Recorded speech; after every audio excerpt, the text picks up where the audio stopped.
नमस्कार. ग्रेट भेटमध्ये तुमचं मनपूर्वक स्वागत. आज आपला पाहुणा खास आहे. कोण आहे मी तुम्हाला सांगणार नाही. चला बघूया.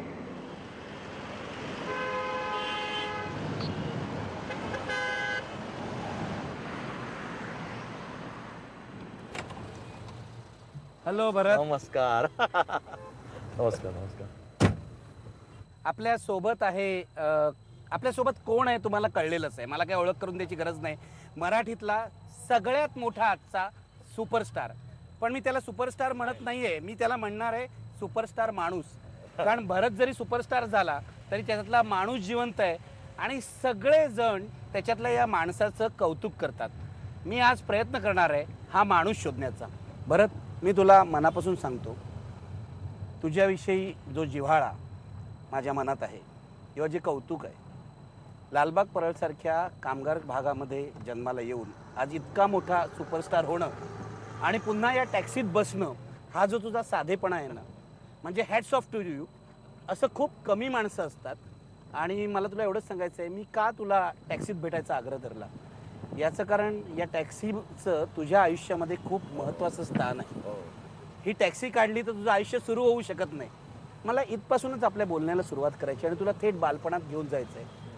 काय स्थान आहे तुझं तुझ्या आयुष्यामध्ये या टॅक्सीचं? टॅक्सी म्हणजे आमच्या फॅमिलीला एक अविभाज्य घटक असं मानूया आपण. कारण आमचे आई वडील म्हणजे बाबा माझ्यामध्ये 48ला वगैरे मुंबईत आले. 1948ला. त्यानंतर म्हणजे त्यांनी जर तेव्हा डोक्यात ठेवलं असतं की कुठंतरी बिल्डिंगचं काम चाललंय, घमेलं उचलायचं, तर आम्ही आज तेच केलं असतं. पण त्यांनी येऊन दुसऱ्याची गाडी चालवणं, दुसरी टॅक्सी, स्वतः मुळात ड्रायव्हर झाले, शिकले. ते तिथून मग राजकमल स्टुडिओतच काही कामं छोटी छोटी करत होते ते, जेव्हा आम्ही तिथे राहायला होतो राजकमल चाळीत. आणि मग तुझे बाबा कुठून आले? कोल्हापूर. तुमचं मूळ गाव कोल्हापूर. कोल्हापूरहून मुंबईत येऊन टॅक्सी, मुंबईत येऊन ते टॅक्सी ॲक्च्युली राजकमल स्टुडिओत आल्यानंतर तिथे बरेचसे ड्रायव्हर्स एकत्र असल्यामुळे ते जरा गाडी शिकले. नंतर मग त्या टॅक्सीवर ते दुसऱ्या टॅक्सीवर ते ड्रायव्हर म्हणून काम करत होते. मग जरा आम्ही तिन्ही भाऊ जरा मोठे झालो. माझा मोठा भाऊ पण छोटी मोठी कामं करायला, छोटे क्लासेस घेणं वगैरे. त्या दरम्यान मग वडिलांनी आम्ही पहिली टॅक्सी घेतली विकत. आणि मग त्याच्यावर जो धंदा होऊन घरीचे पैसे यायचे, त्याच्यावर आमचं घर चालायचं. हे किती सालची गोष्ट आहे? 1980 सालची. 80 पासून आमची स्वतःची टॅक्सी होती. आम्ही काहीतरी 8वीत होतो मी. आम्ही बाकी कोण घरात काम करणार नव्हते. म्हणजे माझे बाबाच काम, अंडा ज्याला आम्ही म्हणतात ना, तेच काम करायचे टॅक्सीतनं. जसं धंदा व्हायचा त्यातले एक 70-80 रुपये वगैरे घरी यायचे माझ्या दिवसाला. ज्यावेळेस धंदा नाही व्हायचा त्यावेळेस आम्हाला कळायचं की आज धंदा नाही आहे. त्याप्रमाणे पण माझ्या आईचं पण मी कौतुक करेन की तिने पण त्यातनं बरंचसं सांभाळलं आम्हाला. म्हणजे आमच्या कुठल्याही भावांना कुठे वाईट मार्गावर नेला नाही. कारण चाळीत आम्ही राहत होतो. त्या चाळीतलं तुम्हाला माहिती असेल की डायव्हर्ट व्हायला बरीच लोक असतात, बरीच कारणं असतात. वाईट मार्गाला लागायला कोणीही भेटू शकतं. तर तसं कोणी नाही. आमचे मोठा भाऊ शिक्षक आहे.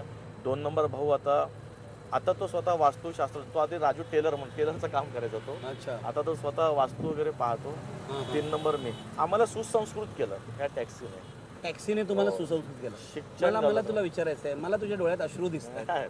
टॅक्सीत बसल्यावर तुला कसं वाटतंय आज? आता काय तू टॅक्सीत बसत नाहीत. मी असं ऐकलंय तुझ्याकडे 5-6 गाड्या आहेत आणि खूप अलिशान गाड्या आहेत असं मी ऐकलेलं आहे. आता तू एवढा मोठा झालेला आहेस, एवढा श्रीमंत झालायस, आज पुन्हा एकदा टॅक्सीत बसलायस, कसं वाटतंय तुला? मला जिव्हाळा वाटतं. आलेल्या पहिले त्यांचं नाव विचारलं मी, यांचं. हो, चव्हाण साहेब आमच्या. लगेच नाव झालं, गप्पा मारल्या जरा मी.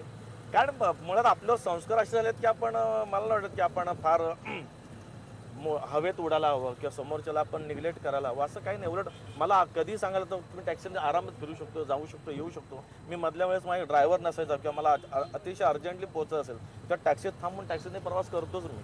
पण मी गप्पा चिकार मारतो. टॅक्सी ड्रायव्हर जे असतात ना त्यांच्याशी भरपूर, मग तो भैया असो, मराठी असो, कोणी असो, गप्पा मारतो. कारण मुळात मी आत्ताचा विचार करतो त्यांना की यांना आता किती द्यावे लागतात. त्या माझे वडील, मला आठवत, ते 150 रुपये वगैरे दिवसाचे कमवायचे. त्यातले पेट्रोलला जायचे 70-80 रुपये, अर्धे किंमत पेट्रोल. त्याने उरलेले अर्धे पैसे आले की त्यातले थोडे पैसे मालकाला, टॅक्सी मालकाला, आणि राहिलेले पैसे आपल्या घरी यायचे. हल्ल्याचा तुला विचार असं टॅक्सी चालवणारा माणूस दिसला की वडिलांची आठवण येते? ऑफकोर्स येते स्वतःचं लहानपण आठवतं. ऑफकोर्स येते माझे वडील मला लहानपणी स्वतः घेऊन पण जायचे. दिवसा मी 3 तास 4 तास दुपारी जेवायला यायचे. आल्यानंतर मग मला सोबत पुढे बसायचं मी. मागचे कोण पॅसेंजर आले तर ते येऊन बसून मग तेवढं मला कळायचं की काय बोलतात काय नाही, टॅक्सीवाल्यांशी कसं बोलतात लोक आपल्या वडिलांशी वगैरे. हे नेहमीच माझ्याकडे तेव्हा लहानपासून कौतुकाचा विषय असायचा. आणि मी माझ्या वडिलांचं सांगेन, मोठेपणा सांगेन मुद्दाम, जे संस्कार आमच्यावर झाले त्यात एक महत्त्वाचा पॉईंट, टॅक्सीत तेव्हा बऱ्याचशा गोष्टी विसरणारे लोक असायचे ना, म्हणजे तुमची छत्री म्हणा किंवा आणखीन काही छोट्या पर्स वगैरे. तर माझे वडील लगेच जिथे त्यांना सोडले तिथे नेऊन त्यांनी असे जवळजवळ 5 ते 7 वेळा त्यांनी लोकांच्या वस्तू परत आहे तशा दिलेल्या आहेत. कदाचित ते संस्कार आमच्यावर असतील कदाचित, म्हणून आम्ही नेहमी आई वडिलांना का रिस्पेक्ट करतो की त्यांच्या चांगल्या गोष्टींचा आम्हाला आता जगताना चिकार असं म्हणायचं, जो प्रामाणिकपणा तुझ्यात आहे, जो साधेपणा आहे, जो आई सरळपणा आहे, तो आई वडिलांमुळे. नक्कीच आहे. म्हणजे पहिलं श्रेय तू आई वडिलांना देशील. ऑफकोर्स जगात कधी पण आई बाबा माझ्यासाठी मोठे देव आहेत. आई बाबा तुझ्यासाठी मोठे देव आहेत. आजच्या काळात असं म्हणणारी मुलं खूप कमी आढळतील.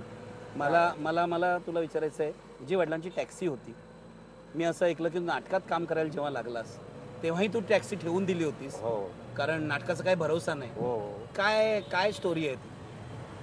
आहे सर. मला ते काही नाही, ऑल द बेस्ट नावाचं नाटक आलं होतं माझं. तेव्हा रात्री मला वडील भेटले, मला काय तुझं नाटक शिवाजीमध्ये होतं काय? म्हणतो हो. काही पॅसेंजर बसत होते गाडीत, त्यांना त्या शोला झाला वेळ झाला होता जेव्हा त्यांनी आई वडील काढली होती माझ्या वडिलांची. माझ्या वडील की मी तो गप्प बसतो, कारण तुझं नाटक आहे ना, माझ्या पोराच्या नाटकाला लोक काही गर्दी करतात, यातच मी सापडणार म्हणलं. त्या रात्री त्यांना म्हटलं की बंद करा टॅक्सी, आता नका चालू. सुदैवाने मलाही ऑल द बेस्ट मध्ये 100 रुपये नाईट होते. 2 शो केले की 200 रुपये घरी येतात, कशाला. पण माझे वडील एवढे की नाही, तुला वाटते मी बंद करू तर बंद करतो टॅक्सी, पण मी विकणार नाही टॅक्सी किंवा देणार नाही कोणाला, पण तो नाटकाचा काही भरोसा नाही. उद्या नाही चाललं एखादं नाटक तर करायचं काय. 6 महिने चाळीत टॅक्सी तशीच ठेवली होती. मग 6 महिन्यानंतर आम्ही माझ्या भावाने वगैरे म्हणून आम्ही डिसिजन केलं की नको आता वडिलांना, कारण त्याचं वय पण जास्त झालं, नको चालवायला. आणि तिथून आम्ही टॅक्सी बंद करायला मेन कारण ते होतं. मग टॅक्सी बंद केली. मग टॅक्सी बंद केली. मला तुमच्या त्या घरी तुला घेऊन जायचं आहे. राजकमल स्टुडिओच्या आवारामध्ये तुमची चाळ होती, आता बिल्डिंग झाली. आता तिथे बिल्डिंग झाली, आता सगळं बदललंय. हो. मला सांग, हे बालपण कसं होतं? अतिशय सुंदर होतो. मी सांगू ना, आम्ही नशीबवान आहोत की आम्हाला बालपण खऱ्या तुझा अर्थाने जन्म जगायला तिथेच मिळालं. झाला? हो, राजकमलमध्ये जन्म झाला. खऱ्या अर्थाने बालपण जगायला मिळालं. म्हणजे जिथे व्ही शांतारामांचं काम चालायचं, हो, आम्ही त्या shooting- छायेमध्ये हो, तुझं अगदी, बालपण अगदी. गेलं. हो, अगदी. आम्ही म्हणजे मी नशीबवान का म्हणतोय की आम्हाला खेळायला मैदानं होती. इथे खेळ तिथे खेळ, बिंदास जागा होती भरपूर. आत्ताच्या मुलांना बिल्डिंग लागून इतक्या दिसत आहेत ना की खेळायला मिळत नाही. मग ते असं कुठेतरी कॉम्प्युटरमध्ये घुसा, कुठल्या तर टेक्निकली मशीनमध्ये घुसा, आणि अशात ते मुलं खेळतात. पण आपण नशीबवान होतो की आपल्याला भरपूर जागा होती खेळायला. एवढी कॉम्पिटिशन नव्हती अभ्यासाची जे आत्ता आहे. तू खूप खेळायचास? भरपूर खेळायचो. काय खेळायचास? भरपूर, म्हणजे आमच्या इथे म्हणाल तर एक तर गोट्यांचा डाव, नंतर लगोरी. नवरात्र आलं की आम्ही आमच्या त्या रोडला ना, आम्ही ते याचं ते लगोरीचं वगैरे बुंदा रस्त्यावर आम्ही खेळायचो. त्या क्रिकेट घ्या, क्रिकेट तर मुंबईतला जन्मलेला मुलगा लहान वयापासूनच बॅट हातात घेतो, कारण त्या शेवटी चाळीच्या मॅच असायच्या. आज त्या चाळीतली मॅच, ह्या चाळीबरोबर मॅच. मग आम्ही काहीतरी 110 आणि बॉल, म्हणजे 1 रुपया 10 पैसे आणि बॉल, अशी ती बक्षिसं लावायचो. भरपूर खेळलं, म्हणजे मजा घ्यायची. सांगतो काय, बालपण खरंच मजा. म्हणजे आई वडिलांमुळे, भावांमुळे कुठे कधी आम्हाला टेन्शन दिलं नाही माझ्या वडिलांनी किंवा आईने आम्हाला. मी आता बोलतोय कारण का की कधी दाखवलं नाही आम्हाला की आपली परिस्थिती काय होती की काय आहे, असं नाही कधी आम्हाला. म्हणजे आम्ही महिन्यात एकदा मटण खायचो, ते आमच्याही टिपिकल म्हणतात ना आता सगळेजण, तांदळाच्या डब्यातले पैसे, ते खरी गोष्ट आहे.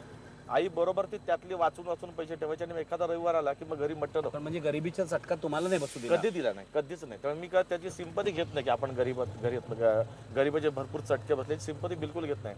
पण ते पाहत होतो, अनुभव होतो, एवढं मात्र खरं. मला सांग, हे सगळं होत असताना राजकमल स्टुडिओच्या आवारात तुम्ही होतात, शूटिंग बघायला गेला होतास कधी? किती वेळा. मी किस्सा सांगतो. आता तर पटते, आपण ज्यादा हिरो झाल्यावर आम्हाला शाळेत ना ते 2 रुपयाच्या त्या हे द्यायच्यात, काय त्याला म्हणतात ते, काय 20-20 पैशाच्या त्या तिकीट असायच्या शाळेच्या, काहीतरी निधीसाठी असायच्या. तर ते आपण संपवायला द्यायचे ते. तर मी ते बुक घेऊन गेलो होतो 2 रुपयाचं, आणि त्या सायरा बानूचं शूटिंग चालू होतं. आणि मी जाऊन गेलो, म्हटलं मॅडम जरा ऐसा ऐसा स्कूल के लिए मदद चाहिए वगैरे. तर मॅडम म्हणली की अरे यार देखो बेटा मेरे पास पैसा है नाही. तर मी तिथं जोरात बोललो होतो, हिरोईन आहे याच्याकडे 2 रुपये नाहीत वगैरे. पण आता ते पटतंय का, कारण आपण ज्या सेटवर बसतो तर आपलं कुठे वॉलेटवर घेऊन बसत नाही ना आपण. तर आपण म्हणतो की नाही किंवा ते त्या ती एक गंमत माझ्या दृष्टीने फार महत्त्वाची वाटते की आम्ही ज्या भंकसमध्ये घेतो, पण आता ते कळते की जेव्हा आपण सेटवर असतो ते आपल्या वॉलेट नसतं किंवा तेव्हा आम्ही असं वाटलं की चला काय हिरोईन, एवढी मोठी हिरोईन आहे 2 रुपये नाही. गाड्यांचं म्हणा तर मी राजकमलमध्ये पण ना भरपूर मोठमोठे भरपूर कलाकारांना पाहिलं. अगदी अमिताभ बच्चन, शक्ती फिल्मचं शूटिंग पुरं पाहिलं, मशाल पुरं आमच्या इथे झालं राजकमल स्टुडिओ. हे सगळं तू शाळा कॉलेजात असताना? हो हो. शांताराम बापूंना पाहिलं. शांताराम बापू 2 महिन्याने किंवा 1.5 महिन्याने आमच्या चाळीत एक राऊंड मारायचे. ते आमच्या चाळीतल्या सगळ्या बायका वगैरे चाळ होते टिपल ते बरोबर पदार्थ घेऊन. कारण शांताराम बापूंना मानणारा भरपूर प्रेक्षक आहेत. म्हणजे आम्हाला तेवढं माहीत नव्हतं की शांताराम बापू एवढे मोठे आहेत. आज मी ह्या क्षेत्रात आलं मला कळतं की अरे बापरे, एवढ्या मोठ्या व्यक्तीकडे आपण राहिलो, त्यांच्या जागेत राहिलो, याचा आत्ता अभिमान वाटते. पण तेव्हा मला वाटायचं की अरे शांताराम बापू म्हणजे आपले मालक, चाळीचे मालक. चाळीचे मालक एवढंच माहिती होतं आम्हाला. आता कळतं की ती केवढे मोठे आणि ग्रेट आहेत आणि प्रश्नच नाही. म्हणजे आज पण त्याच्या मला सांग, मग असं म्हणायचं की ते सगळं बघत असताना, खेळत असताना, शूटिंग बघत असताना कळत न कळत तुझ्यावर अभिनयाचा तिथेच संस्कार झाला? कदाचित झाला असेल. म्हणजे ती गोष्ट आवडायला लागली होती मला. पाहणं, शूटिंग, स्टुडिओ, अभिनय हे सगळं आवडायला लागलं होतं. पण कल तसा करेक्ट नव्हता. कारण कसं असते जेव्हा आपण शाळा कॉलेज चालू असताना मग घरचे ते चालू असतं ना की नोकरी बघ आणि त्या दरम्यान नोकरीही पाहत होतो आम्ही. मी सगळ्यात खऱ्या अर्थाने कलाटणी मिळालं असेल ना ह्या कलेकडे तर शाहीर साबळे आणि पार्टी, महाराष्ट्राची लोकधारा. की ते पण किस्सा आहे की माझ्या शाहिरांचे जावई मंगेश दत्त आता हयात नाही आहेत, ते माझ्या भावाचे खास मित्र. त्या माझ्या भावाला ते खरं तर न्यायला आले होते की तू, तर माझा भाऊ रेकॉर्ड डान्स वगैरे करायचा ना साहित्यवाद. तर त्याला विचारलं की तू येतोस तर ये, चल साबळे पाटील लोकधारामध्ये जॉईन हो. तर तो होता की नाही मी आपला सहज म्हटलं चला टीव्हीला चमकायला मिळतं तर मी येतो म्हटलं. त्या मला नाचता येत नव्हतं. पण तिथे गेल्यानंतर मात्र खरंच ग्रुप चांगला भेटला. मुळात शाहीर साबळे. मग त्याच्या आधी तू कधी अभिनय केलाच नव्हता? कधीच नाही. फक्त शाळेमध्ये, चाळीतलं किंवा शाळेतल्या छोट्या मोठ्या त्या प्रहसन किंवा स्किट्स काय आपण करतो ना ते तेवढा पुरता. म्हणजे असं काय त्याला म्हणजे तुला अभिनय आवडत होता किंवा असं काही नाही? फक्त नाही, त्याची आवड झाली होती. पण हे काय करिअर किंवा इथे आपण काय जाऊ असं वाटतं. पण आवड झाली होती म्हणजे काय? शूटिंग्स पाहायचो ना आम्ही, तेव्हा त्या गोष्टीबद्दलचं जरा कल आलो होता. अरे मजा असते ना लोकांची, कलाकार, हिरो, पिक्चर वगैरे. म्हणजे आपण असं करावं असं वाटत होतं मला? हा, म्हणजे जरी वाटलं तर आपण तिथपर्यंत पोहोचू शकणार नाही, कारण आपली तशी बॅकग्राऊंड नाहीये. आणि मुळे आपण आता ज्या वयात येतो त्या दरम्यान आपल्याला नोकरी शोधणंच सगळ्यात महत्त्वाची गरज होती. काय तेवढं स्ट्रॉंगली नव्हतं मनात. पण साबळे पार्टी जॉईन झाल्यापासून मात्र एक मनावर त्याचे परिणाम होत गेले, एवढं खरं. मग एकांकिका गाजणं आणि लोकांना आवडणं, स्पर्धेत बक्षीस मिळता आमची मैत्री पण घट्ट झाली. म्हणजे कोण कोण? केदार, मी, केदार, अंकुश चौधरी, संतोष पवार, अरुण कदम. अजूनही तुम्ही 5 जण मित्र? हो, अजूनही मित्र?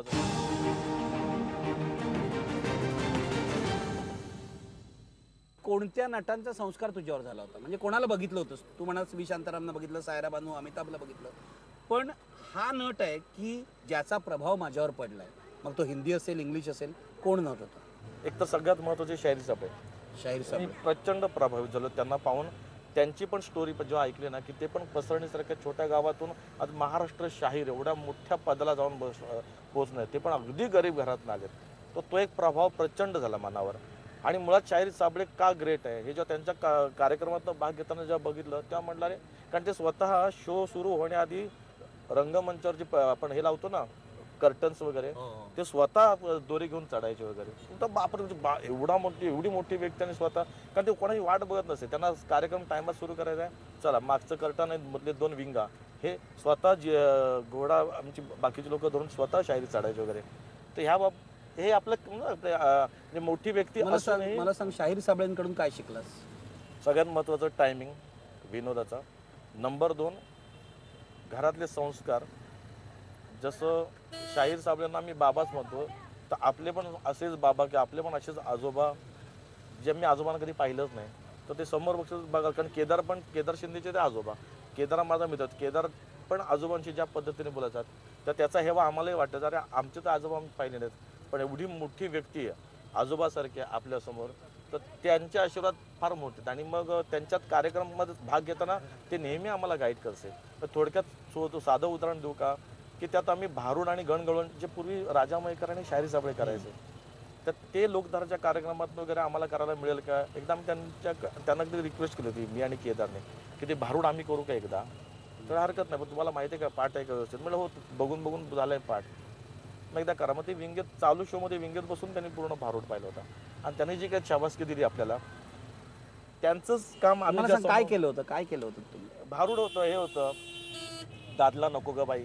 आठवते तुला? बऱ्यापैकी सगळं मी म्हणू शकतो. म्हणून दाखवणार थोडस म्हण. हा, ते गाणं की अगं बाया बाया बाया बाया बाया बाया बाई काय झालं बाई, अगं बाया बाया काय झालं बाया, न बाया बाया बाया काय झालं बाया, बाया बाया बाया काय झालं बाया, बाया बाया बाया. दादला नको ग बाई मला नवरा नको ग बाई, दादला नको ग बाई मला नवरा नको ग बाई, दादला नको ग बाई मला नवरा नको ग बाई, दादला नको ग बाई मला नवरा नको ग बाई, दादला नको ग बाई मला नवरा नको ग बाई. हो, दुसरं काय हलकड बाई आहे, म्हणे हिला डाळडा नको, हिला उमदं तूप हवंय बाई, तुला गोडं तेल चालेल, पाम तेल चालेल.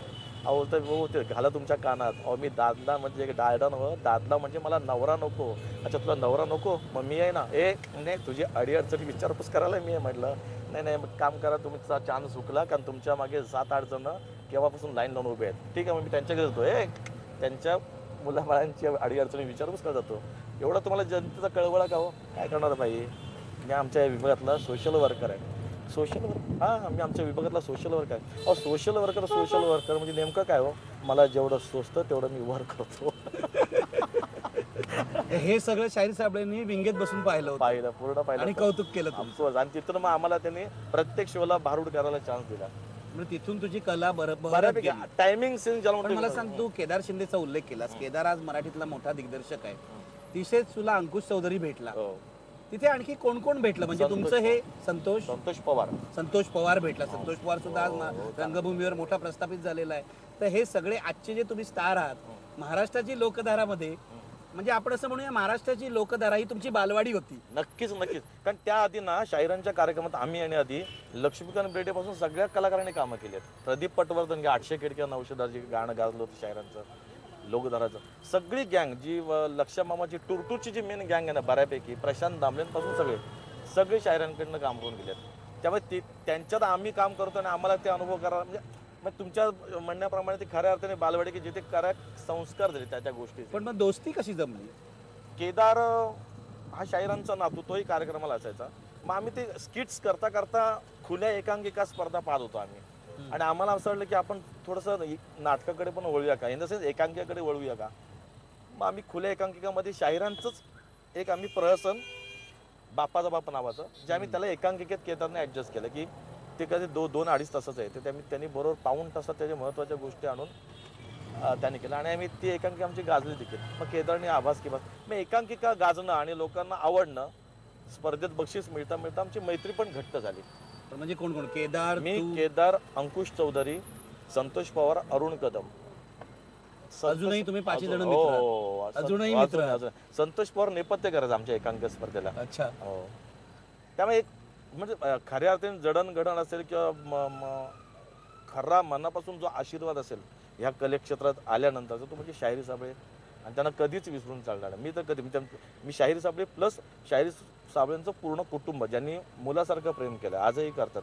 माई घ्या किंवा देवदत्त दादा घ्या किंवा चारुताई, यशुताई, वसुताई, संपूर्ण फॅमिली अटॅच आहे.